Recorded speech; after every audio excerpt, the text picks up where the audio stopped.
Please welcome Sean Fresco Conrad.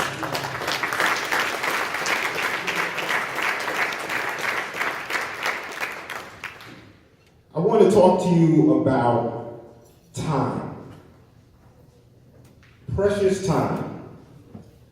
Time spent, time lost, my time. So, back in the day, I used to rap.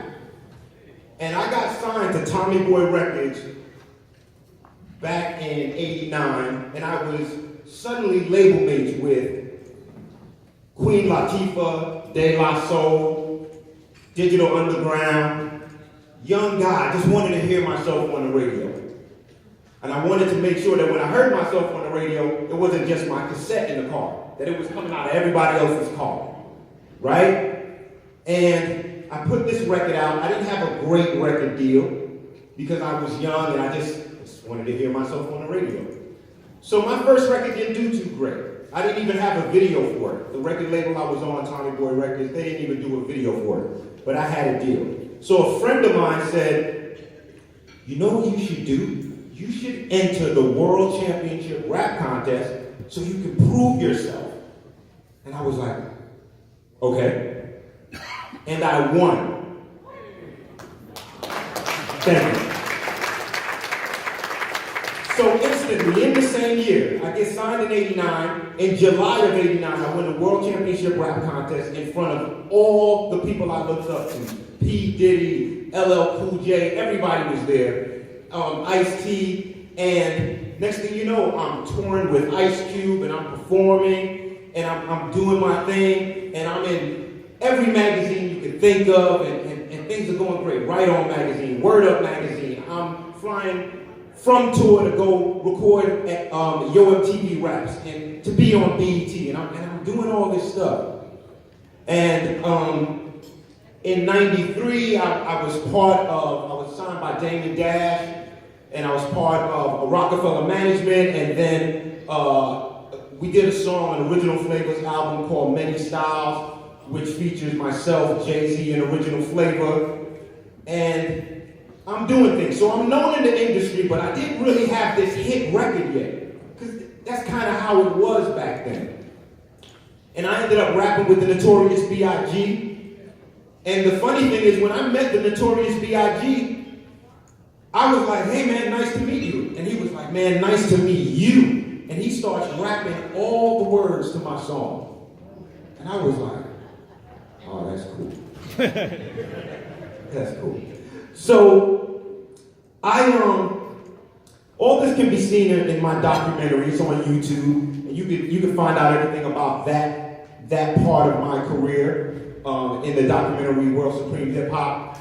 But this wasn't my life. I was famous amongst other hip hop artists, but I didn't have this big hit record. I wasn't going to pick up my Bentley or my Mercedes Benz. I wasn't picking out the style of my new house. So I had to figure out another way to do it. And I got into audio engineering. And I went to this school for audio engineering, and the second week of classes, I stood after class when everybody else left, and I was talking to the instructor, and I was like, oh, I see you're working on a cartoon show. I was like, oh, and that's the waveforms for the cartoon. And he said, yeah, that's what we do. We do stuff for television. And I was like, yeah. He said, do you think you can do that? And I was like, oh yeah, definitely. The next day, I get a call from the school I was going to, and they tell me, the owner of Soundtrack Studio wants to hire you right now.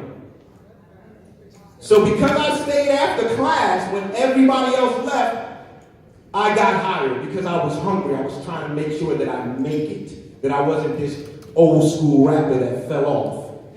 So I ended up working with Will Ferrell, and I ended up working on doing the sound for the commercials for The Matrix, and I worked with the late Brittany Murphy when she was on King of the Hill, and I did all of these things, which is pretty cool.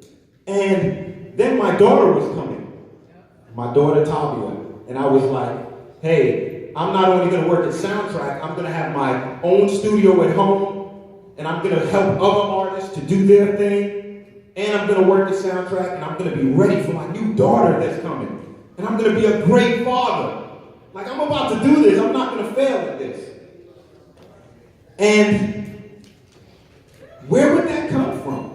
Where would the need to be a good father come from? Well, it wasn't from my dad. Because I never had this right here. I never had a sit down with my dad where he would teach me about life and things and how to handle certain situations. I don't know how my dad solves problems. I've never seen it. I've never seen my dad open the car door for my mom. I've never seen any man open the car door for my mom. I have no idea what that is. What happens in relationships when the relationships start going bad and you can't figure out what to do because you're angry? I couldn't ask my dad because I can count on one hand how many times I saw my father. And I can barely get to the fifth finger. That's a little foggy. My mom was all that I needed. I had all the Batman cars that I wanted. I had all the pairs of roller skates that I wanted. I had the baseball bats, everything that I wanted from my mom. So I was good when I was a kid. And I'm raising my daughter. I'm doing it, and I'm doing pretty good. Didn't get it from my dad, but I'm doing this thing because I kind of saw it on TV and figuring it out. And because I'm doing the television stuff, I get a house built, and this is my second house, and I'm like, man, God is good, man. Like, this is awesome. And I win the Pro Max Award for sound on TNT, and I'm doing my thing, and I'm like, man, this is so great. And I finally get married and, try to do this thing the right way, and then I have 2 more daughters. God's blessing me with daughters. 3 girls.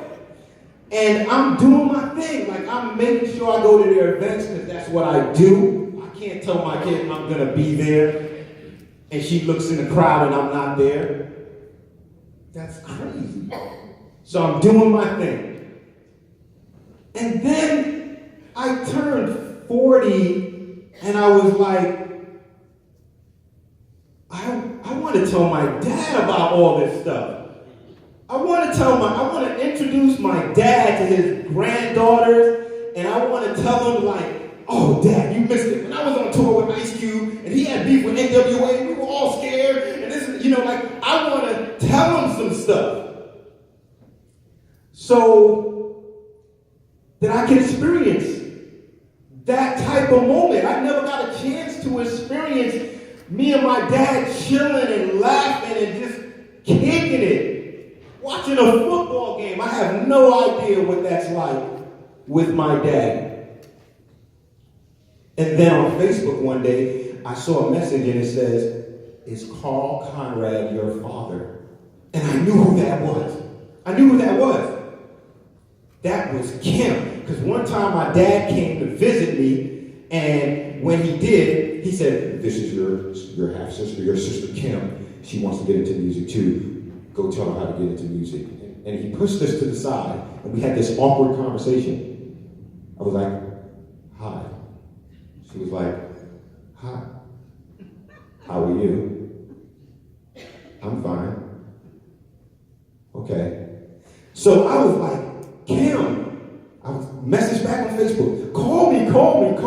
So Kim calls me, and we definitely got the same dad. And we're talking on the phone, and I'm like, "Oh man, how have you been? Do you remember when our dad put us in that corner and was like, talk to each other? This is your sister.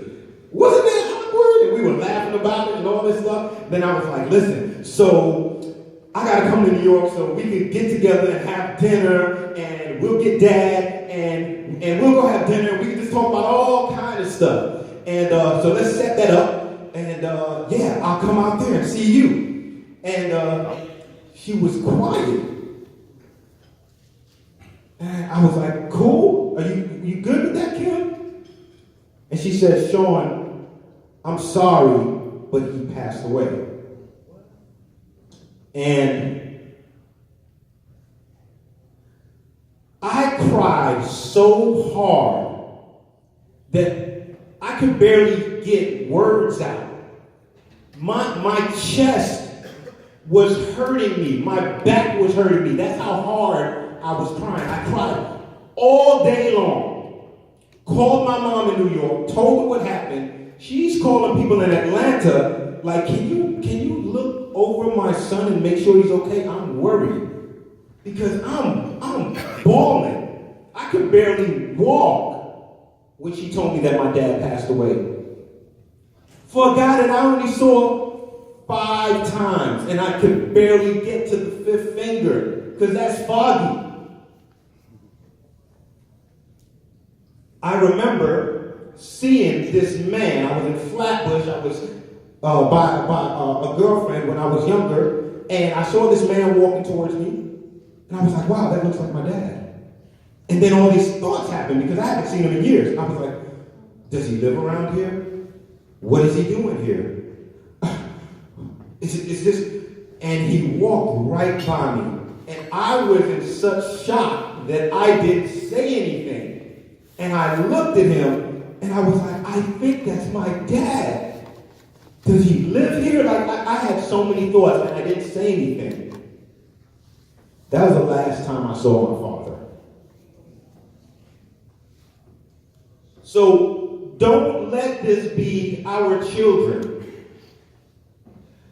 We have to change our thinking. We have to change our thinking because I didn't have another chance.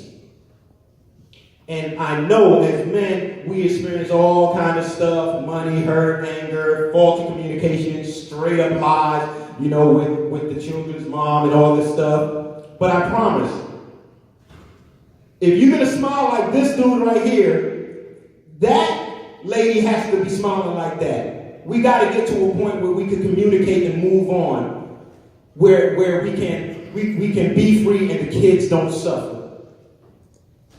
Right? Because the best revenge as a man that you can get if you have a problem with your lady or with the mother of your kids is just making sure that you were always there for your kid.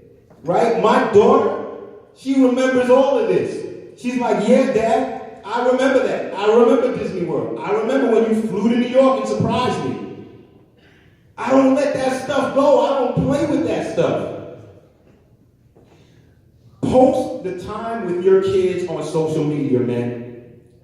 I know we want to get on there and post a football game and we're drinking. Post the time with your kids, right? So people know that that's cool. And they're asking you, what are you going to do the next time you see your kids? Okay? Surprise them with road trips.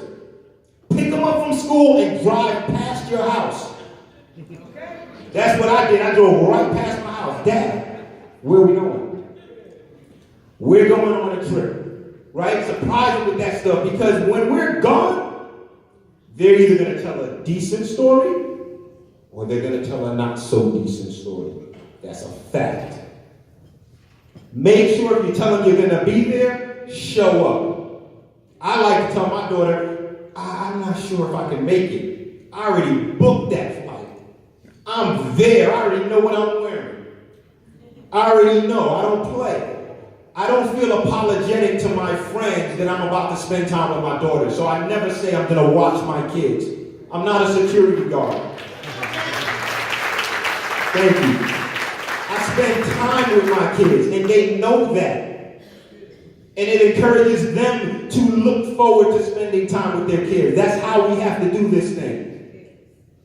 Make sure that spending time with your kids becomes that new swag. They should be asking you. Because the affirmation is, your legacy matters. Your legacy matters. Okay? It matters. It's what they're going to remember for the rest of their lives. Keep that in mind. God bless you.